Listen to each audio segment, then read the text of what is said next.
Take the white pill. Is the Matrix Resurrection a good movie? Take the yellow pill. Is it a bad movie? You decide. Welcome back, everybody. Matt the Man here. And finally, one of my most anticipated... Oh yeah, by the way, these are the Neo sunglasses that Neo wears in the original trilogy. So, just wanted you to let you know that. But here we go. The Matrix Resurrections is finally here. This was one of my most anticipated movies of the year for 2021. As you all know, I'm a huge Matrix fan. I grew up, my best friend introduced me to the Matrix. The first Matrix, one of my favorite sci-fi movies of all time. I had the movie poster, which is right here, hanging in my room from middle school, high school, and then after college in my own apartment. So I am a huge Matrix fan. I've been looking forward to another Matrix eventually. I mean, the world is so vast that there really is a lot you can do with the Matrix. And I'm always wondering why it's taken 18 years to finally make a sequel. Or a prequel, or a spin-off, dealing with the universe of the Matrix. But now here we are. I did not get to see this in the theater.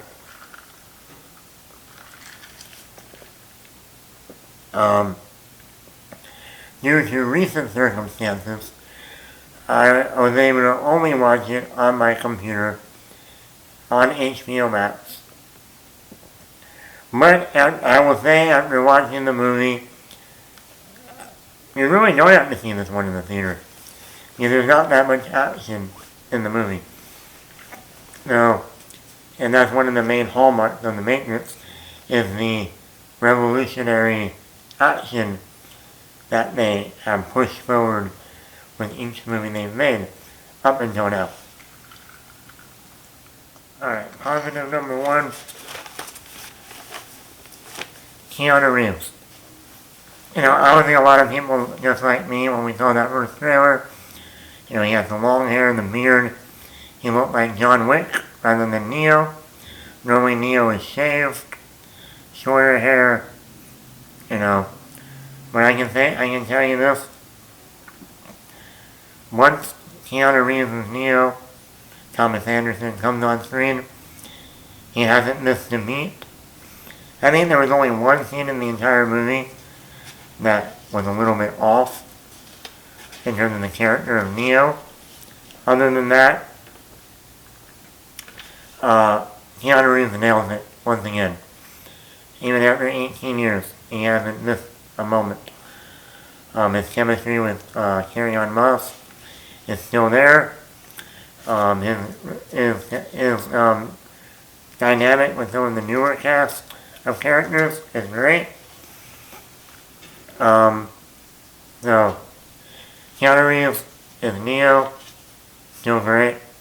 One of the new characters that I was looking forward to is Jessica Henwick. Some people might remember her from Iron Fist. She was the best part of that show. She was also in Game of Thrones in one of the seasons. But she is very good in this movie. I look at her as almost like the new Trinity of this film. She's the one that goes and gets Neo. She's the one that introduces Neo to the new crew. She has a lot of Trinity vibes to her, where she is her own character. Now, this is another actor that lately he's been surprising me more and more, and that's Neil Patrick Harris. He plays the analyst in this movie, kind of like the new architect, you know, Kentucky Fried Chicken guy from The Matrix Reloaded. Neil Patrick Harris, you know, a lot of people remember the comedies, or the comedy show How I Met Your Mother. But I can tell you that between Gone Girl back in 2014 and now this movie, he's good at playing serious roles. And here, he is very good as the analyst. In fact, I wish we had more scenes with Neil Patrick Harris than we do. We don't have that many. For me, one of the longest Matrix movies, I think the pacing is fine. You get action, you get some dialogue scenes, you get action, you get some exposition. I mean, I felt it flowed really well. Abdul Mateen, who plays kind of like the new Morpheus. The actor's a good actor. He was really good in Aquaman. I heard he was really good in the new Candyman movie they made. And he works as Morpheus. And now this is where I get into a little bit of a negative with him. And that is the wardrobe that he's given and some of the dialogue he's given. It doesn't fit the Morpheus character that we know from the original trilogy played by Lawrence Fishburne. And that's the thing that, in those moments I feel like, are they trying to spoof the Matrix? Or are they trying to make this serious? Because it's not working. But the actor did a fine job. I just think there are some choices in wardrobe and the dialogue that don't fit the character of Morpheus that we know from the original trilogy. Carrie-Anne Moss as Trinity. What can we say? She's great. Her chemistry with Keanu Reeves, perfect, just like 18 years ago. They haven't missed a beat. Their chemistry is great. Once again, that's part of the trilogy in this new film you buy, their relationship. And oddly enough, there is meta commentary on the film industry, on reboots, on sequels, and you can almost say even on action. Like, since there isn't that much action in this movie, it was something the Matrix was known for. It's like they're like, you know what? We don't need to go big and explosions and crazy action. Let's minimize it.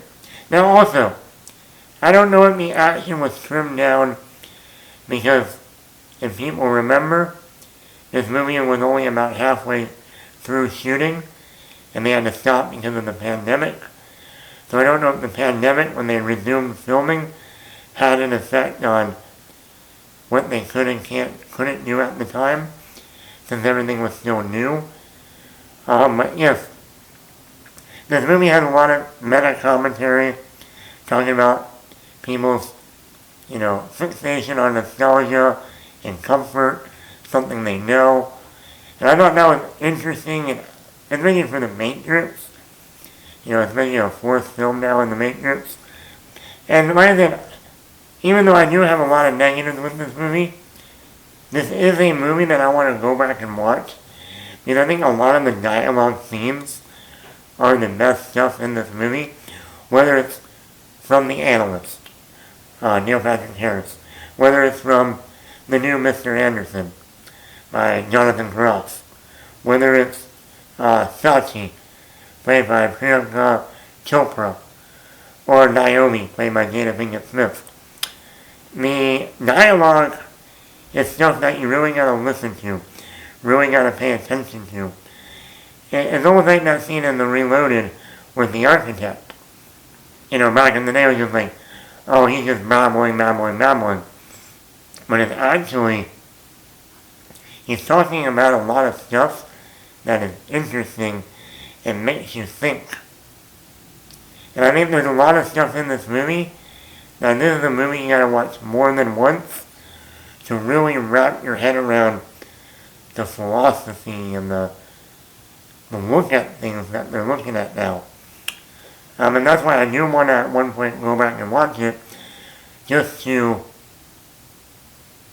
wrap my head around all the philosophy and how it expands the universe of the Matrix.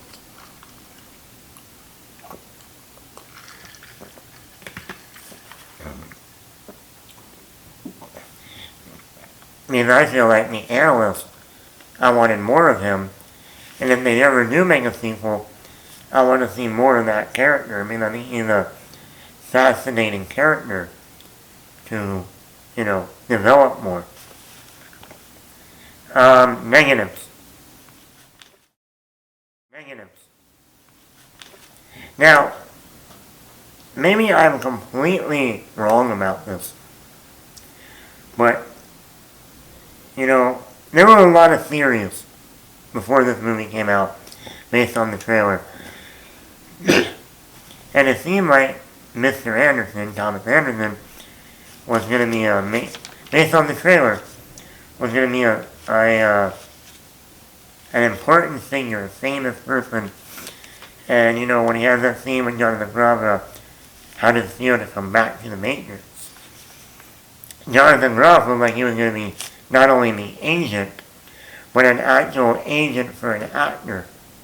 Actors have agents to help them get movie roles. And I thought that was going to be a brilliant idea. Because if you remember back in the original Matrix, Cypher, they had that dinner scene with Mr. Smith, Agent Smith, and he said, I don't want to remember nothing, but, when I come back, I want to be someone important, like an actor. And I thought they were going to take that idea and have, when they brought back Neo, the machines, they were going to have him be an actor. And the Jonathan Groff was going to be his agent. And in this new version, yes, the Matrix happened, but this Anderson was an actor playing in the Matrix. Now let's get into the actual movie. That was not the case.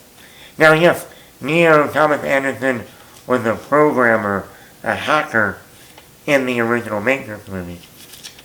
And here they have him developing video games. And the video game he developed was the original Matrix trilogy.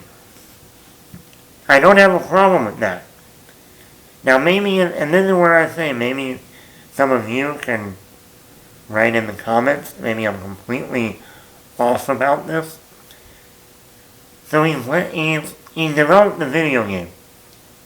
Then please explain to me, maybe I'm just stupid in this moment.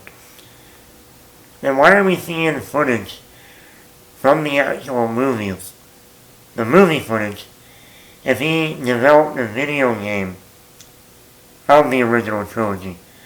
To me, and how I look at this is, if you remember back in 95, go back to 1995, there was a James Bond movie called GoldenEye. Live action, Pierce Brosnan, from Meat Jackson, Sean Bean, Alan Cumming, yes, I am invincible. He had the movie, GoldenEye. And then Nintendo 64 gave us the revolutionary video game of GoldenEye. And the GoldenEye video game was a video game that looked like a video game.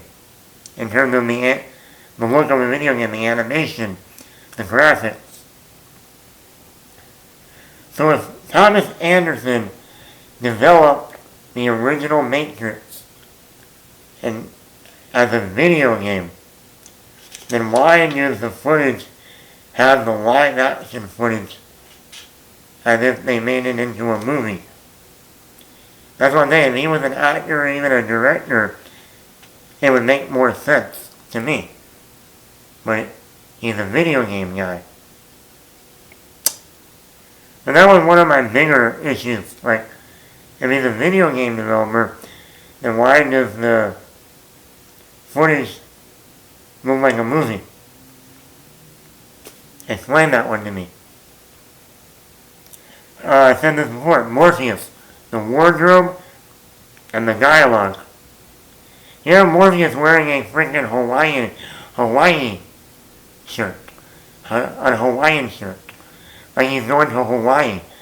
I'm like, what the fuck is this? Is this a spoof? Morpheus would never wear that.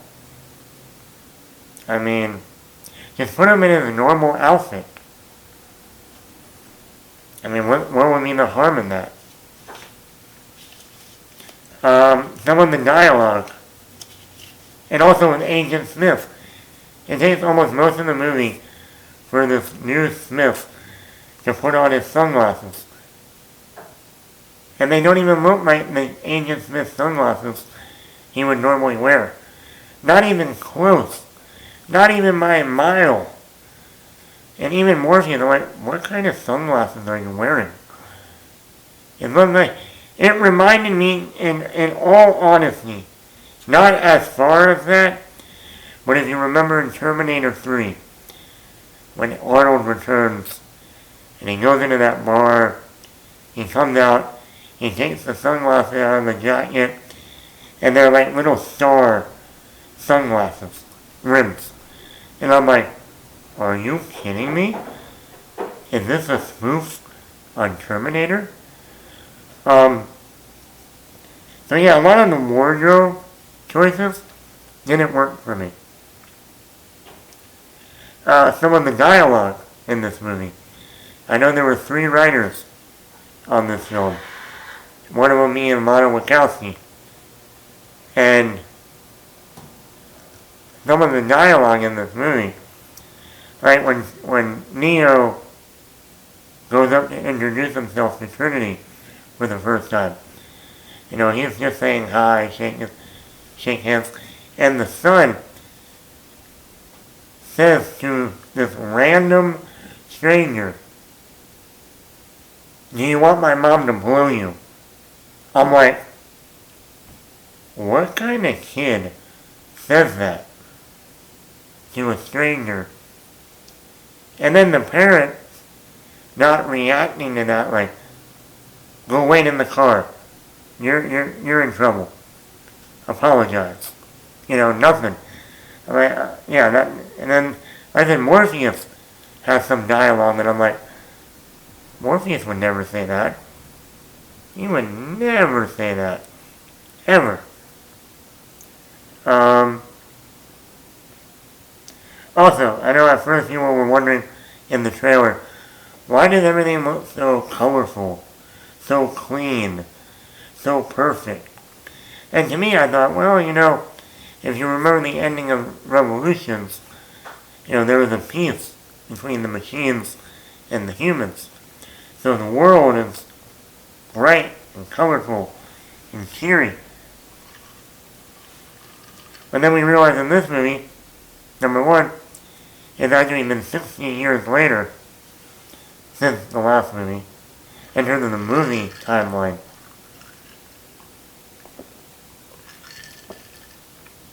I'm not okay.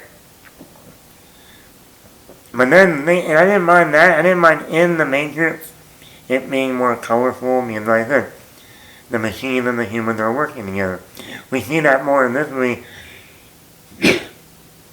That the machines and the humans are working together, and and they really showed how that has evolved in this movie over time. And that's fine. But then when we get out of the Matrix world and we are back in the real world, you know, and we're back in this new Zion called Io, it's still clean.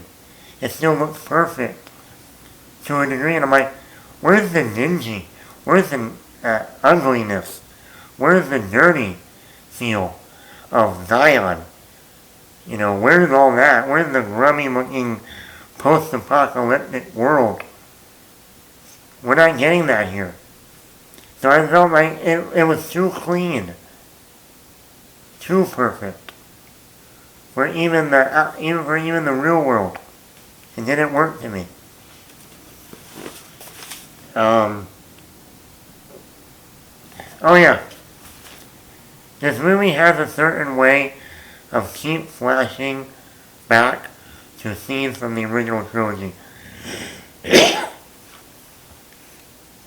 In certain moments, it works. Like when we first see Trinity, or when she leaves, she walked out a door. You see Neo remembering a moment from when she left in a moment in Reloaded. Or,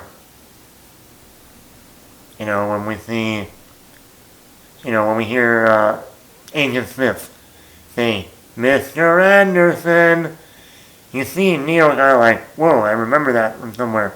And he flashes, and we see, Hugo leaving. Say Mr. Anderson. That's fine.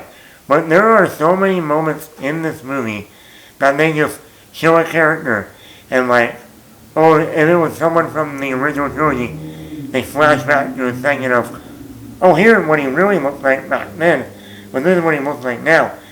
In my opinion, now people might be looking at me or watching this video right now and go, well, Matt, you're a fan of Cobra Kai.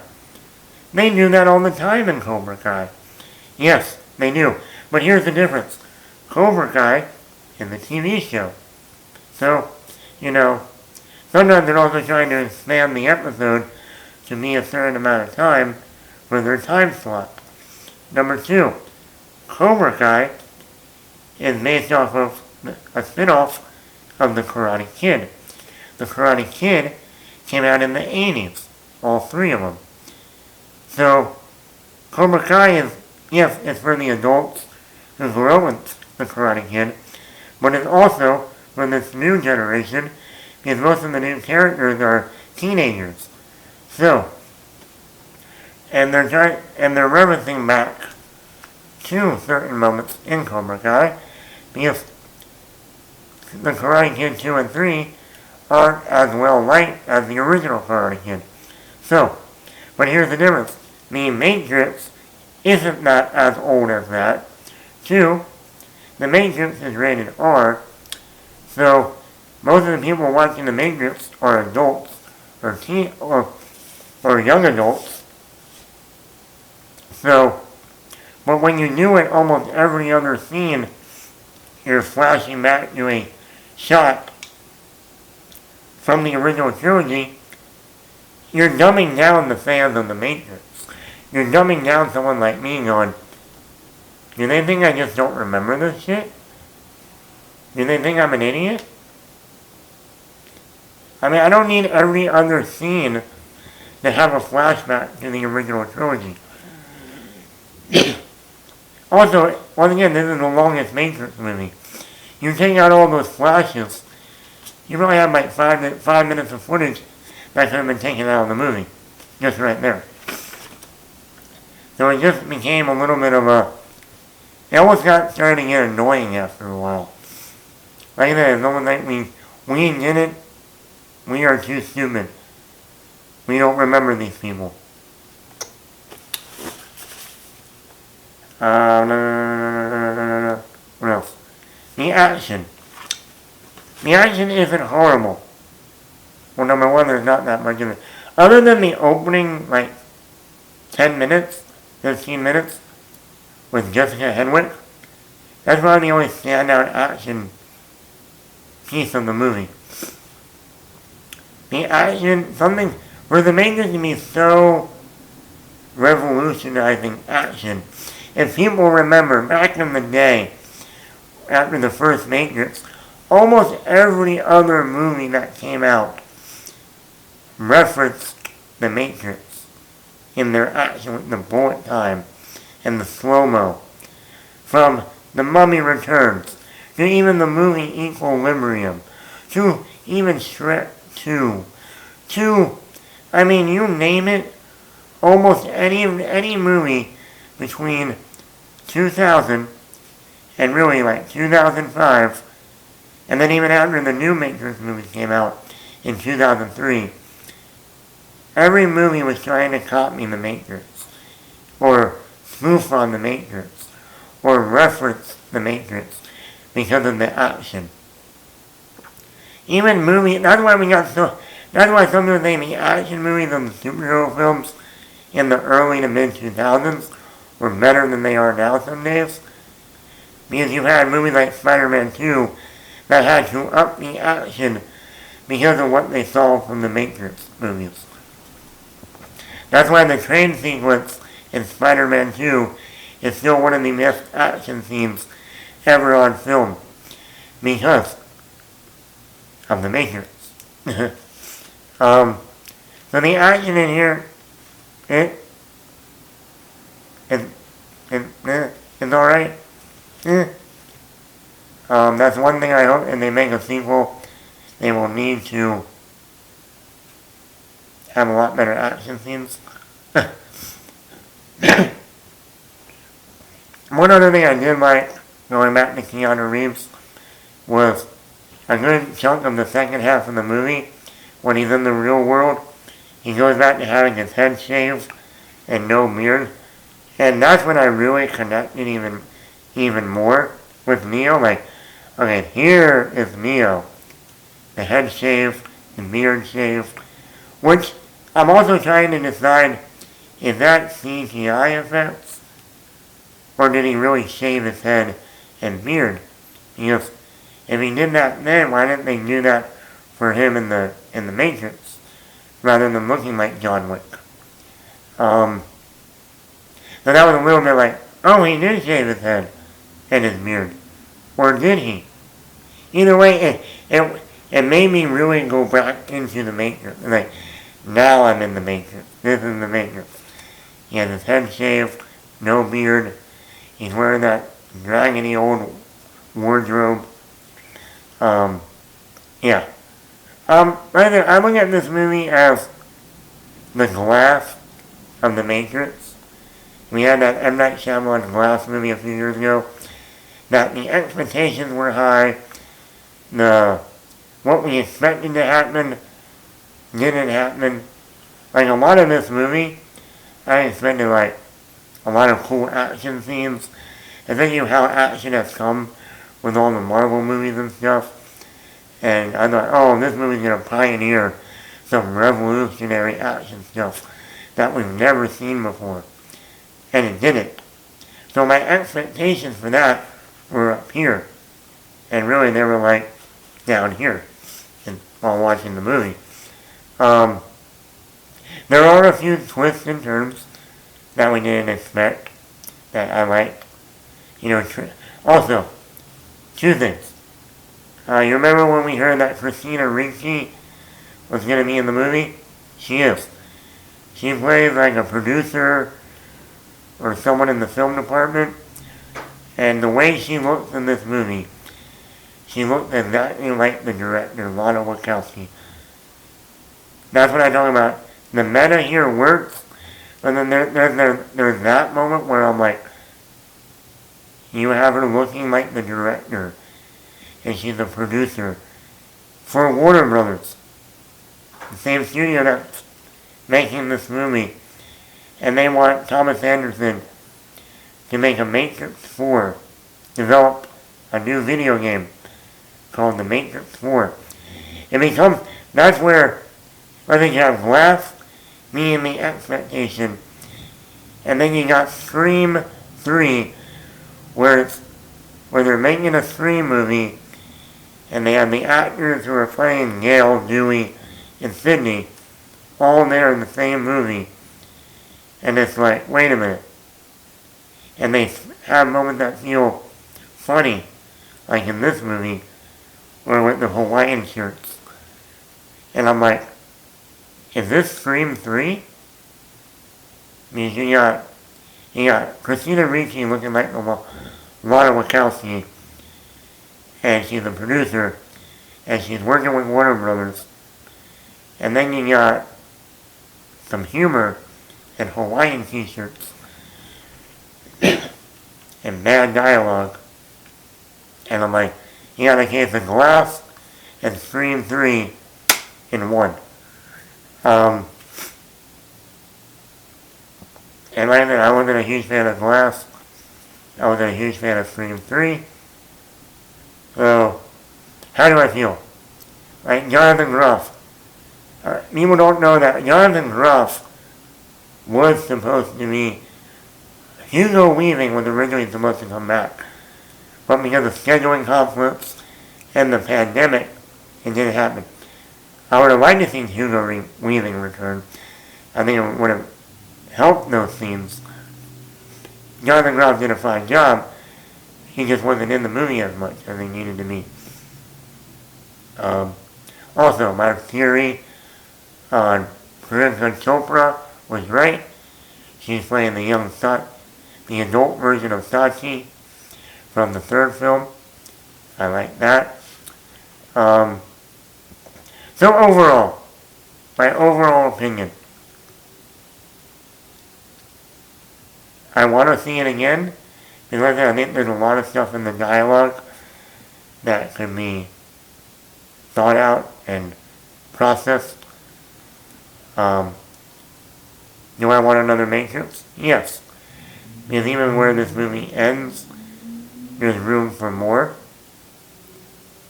Like we didn't get that much Trinity in this film, so I would like to see more Trinity. I also think they need to go with a new director now. The Wachowskis now have done 4 of these movies. It's like Michael Bay doing the Transformers. Eventually you gotta go, okay, even if you want to write the script, we want someone else to come in and put their vision on camera, on display. And yeah, we want Keanu Reeves back, of course. I want Jessica Henwick to return. Maybe they can expand her role. So overall, I would give this movie a 3.7 out of 5. I don't think it was horrible. I don't think it was great. They're right in the middle. Right in the middle. Now, I don't know how I would rank these with the other movies, because I do like the original trilogy. I think The Matrix Reloaded is very underrated. I think Revolution has some really good action scenes. And the music and everything works. So, I don't know, maybe this still would be on my lowest of the Matrix movies. I think you would still go have that Matrix 1, Matrix 2, Matrix 3, Matrix 4. But I do enjoy getting back into the world. So, overall, 3.7 out of 5. I enjoy getting back into the world. I want to see more. I want to watch this again, just to wrap my head around everything. Kind of a letdown, but hey, when you wait 18 years to make a sequel, just like Glass, it happens. So, overall, those are my thoughts. What are your thoughts if you've seen the movie?